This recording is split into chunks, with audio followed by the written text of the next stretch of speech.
Hello, comrades. Welcome to Season 3 of the Christopher Szabo Show.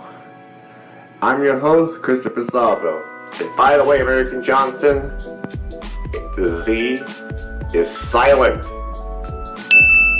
I know in my last episode we were going to stray away from the world of fundamentalist Christianity, but listen, we need to go back into the world of fundamentalist Christianity because this time we need to dive back into something a little bit different, something a little bit more hateful. Meet Peter Lalonde. He is the co-founder of Cloud 10 Pictures, best known for films such as Left Behind, Judgment, and Revelation. But I bet you didn't know that he was also involved in a film that was targeted towards parents in the 1980s.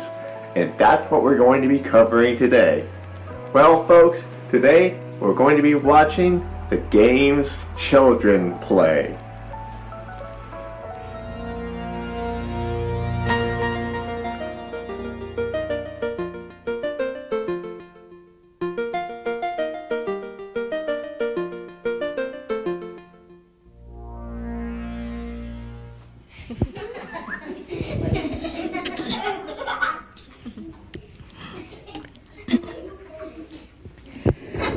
Okay, children, let's lay back.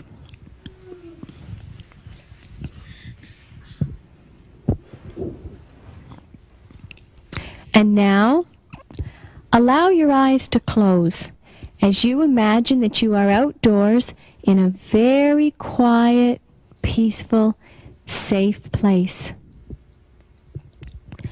This may be a place... Okay, she's not following along. She deserves an F. See and feel yourself there. See the colors, hear the sounds, feel the wind, notice the sky. Sense what's around you, what you can touch. And notice how calm and quiet and peaceful you are in this safe, special place. Stay there and enjoy your special place for a few seconds. Well, what in the world is going on? Do parents realize the incredible mind manipulation that is taking place in the public schools? Do they realize that their children are being exposed to New Age techniques that lead to the altered states of consciousness? Dude, it's called meditation. You're making it sound way more sophisticated than it actually is. And if they recognize it, do they object? Or do they think that today's education professionals have it all under control and they know exactly what they're doing? Says the man whose religion is guilty of 800 plus child molestation scandals. Okay, we're jumping ahead of ourselves. I mean, let's give Peter a chance and let's see what he has to say. When we talk to the kids today, we realize that they are now raised in the video age. Instead of playing kick the can and hide and seek and football and baseball, they spend time in front of their VCR. They have a television set with hundreds of channels instead of just the one or two that when we had as kids. And now they have easy access to MTV and their heavy metal rock bands preaching that message to them. They have their computers that they tap into to play incredible computer games that we could have never imagined. The ones that cost us just a few years ago for a quarter to play every few seconds, they're now virtually addicted to these computers in their homes. Okay, so are you, like, jealous or something? I mean, what is your problem? What is your point? They watch the cartoons from morning until evening, and the 7-hour statistics that we had of children watching TV apparently are very, very accurate. And all we see in all of these things are heavy doses of occultism. Oh, yeah, occultism. That's what this is about.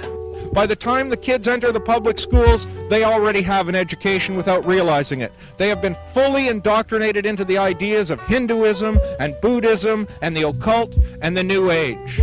There's the cartoons, the MTV, and if we talk about the most popular cartoon in the world today, we should talk about The Simpsons.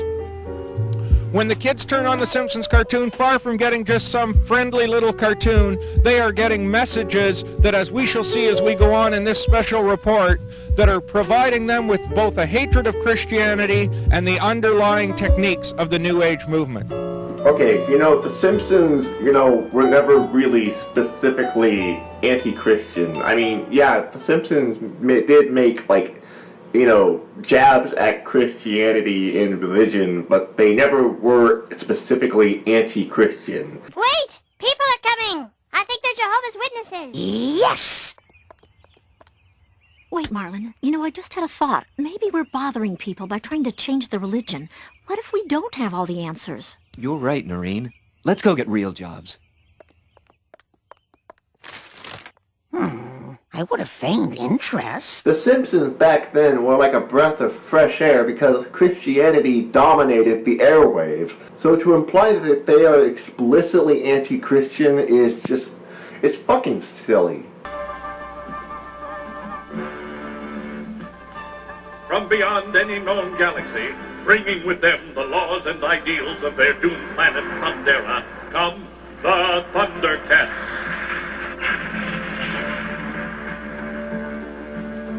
Gaga, the wise. Tigra, the invisible. Chitara, the quick. Wily Cat and Wily Kid, cunning junior duo. Hand Troll, the deadly. And the Snot, the Thundercats, all sworn to serve their young lord, Lion-O, and to instruct him in the secrets of the Eye of Thundera. The eye embedded in the hilt of the mystic Sword of Omens, and the source of the Thundercats' power. Thunder, thunder, thunder, Thundercats, ho!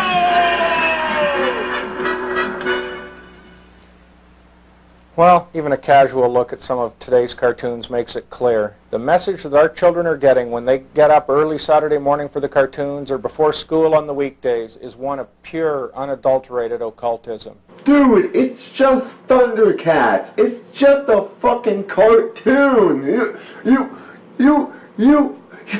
God! Goodbye to the days of Yogi Bear and Huckleberry Hound. Today we now see the world of He-Man and She-Ra, the masters of the universe, and as we have seen here, the Thundercats. You will notice that our kids, without even realizing it, are becoming experts on the New Age. They're becoming experts on Hinduism and on the powers of the occult, and they didn't even know they were gaining such an education. As we'll see, and as you just saw in this Thundercats cartoon, we have the message of the third eye. We went into a toy store and bought one of the swords. You literally just gave them money. You fucking idiot. Without a doubt, some of today's hottest cartoon heroes are the Teenage Mutant Ninja Turtles. In one of their videos entitled The Incredible Shrinking Turtles, we learn some of the story of how the turtles have this amazing power that they have.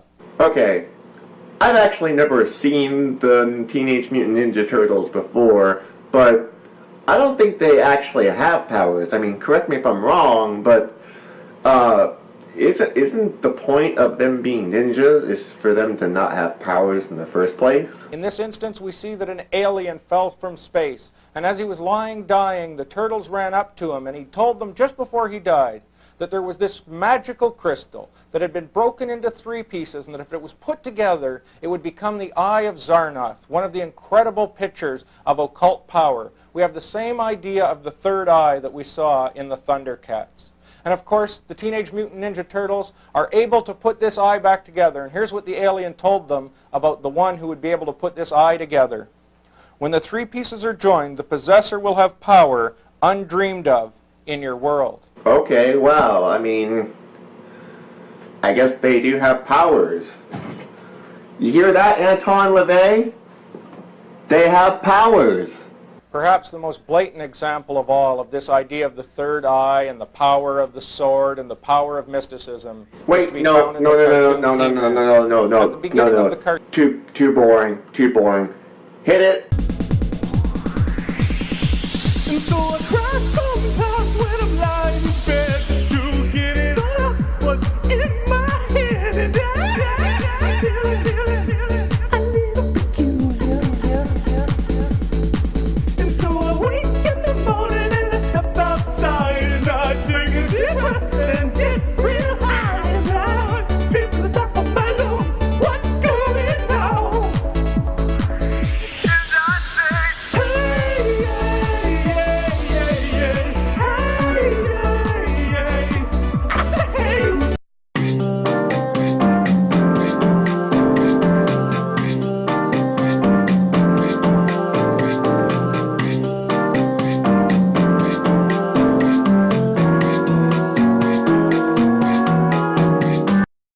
Let's get it on. Let's get it on. Get it on the floor. Get it on the floor. Get it on the floor. Get it on the floor. Let's get it on. Get it on the floor. Get it on the floor. Get it on the floor.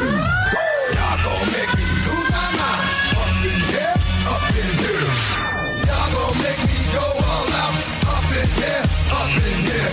Y'all gon' make me act the fool.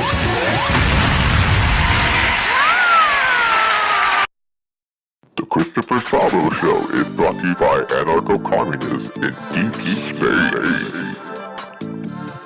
It's your main man Knuckles, and we're Media Herd.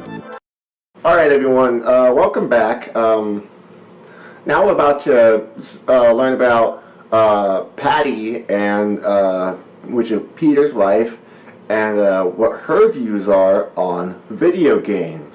A main feature in the occult world is the use of visualization, and in this process the person using visualization would create in their mind or play over and over again in their mind a power or some skill they would like to possess. For example, in the athletic world, athletes will often play over and over again in their mind the perfect volleyball serve, and at some point they claim that they actually do pass over from imagination into reality,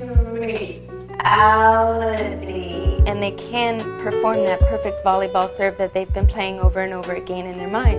And the same happens in the occult world, and this is the danger when children are playing role-playing games like Dungeons and Dragons. They play over and over again in their mind, having the possession of some power and being able to cast spells. This is ridiculous. Does she actually believe that children are casting actual spells when they play role-playing games? Is she that stupid?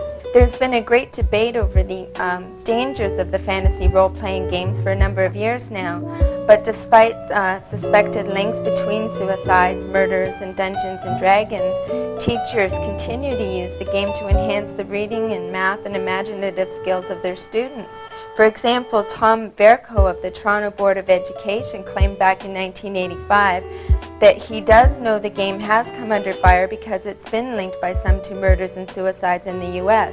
You realize games and cartoons are not the cause of suicide, right?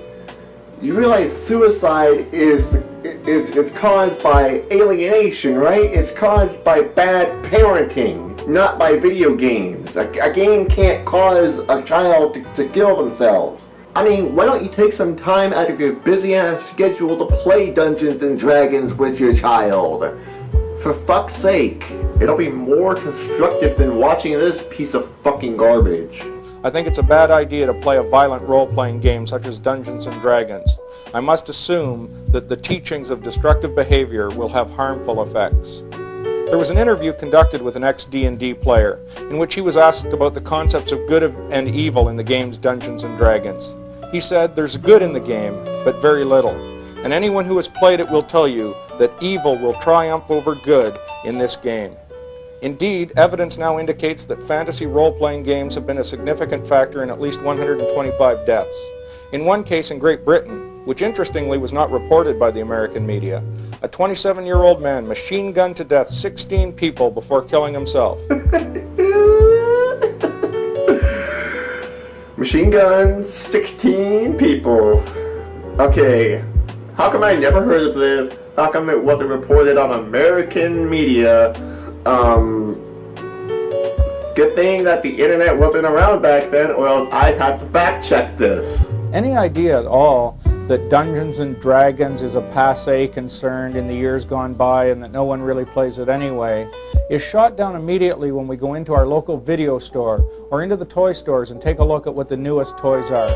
Because some of the hottest selling items, of course, are the Nintendo games, and I'm sure we've all heard of Nintendo by now. And as we went into our local video store where they rented the games, we asked the sales clerk and he told us that they were sold right out, that they were rented every night and the kids who couldn't buy them were just renting them one night after another every time they could get their $5 to rent the games to play them. Then we went and conducted some interviews with some young men who were video game addicts, so to speak, and who spent all their time at these games, and we learned, as I mentioned off the top of this report, that it's a whole new world out there. These kids are talking in terms we don't understand. They're in front of their video boards and they totally understand and are entranced in a world that we know nothing about. One of the kids that we interviewed smiled because his mother was off the camera and said, "My mother just can't figure this thing out. She doesn't even know where to turn the keyboard on." Yet this is his whole life and the generation gap has grown as never before. But to move beyond that and talk about these games, we began, as these children were playing the games and they were describing them to us, we began to look through the instruction manuals. And I have here one for wizardry, and I don't know if you can see it from here. Maybe we can get another shot of it off camera. You know, the Bible tells us that in the last days that the whole world will worship the dragon. And here we see right on the cover is the dragon. These kids are becoming acclimated to this very kind of thing. And I began to look through the instruction manual, and I see here how to cast magical spells and mage spells and cleric spells. And you go to the pages that it's listed on, in this instance page 41, and they have complete descriptions of how to cast spells. This guy is a fucking idiot. Look at him. He's looking through a game manual like it's the fucking satanic Bible. Seriously, this is some paranoid nonsense. And, like, this is some of the most fucking superstitious nonsense I've ever seen in my life. Anyway, I hope you guys had fun. Be sure to rate, comment, and subscribe. And if we have a musical guest, give it up for Raptors!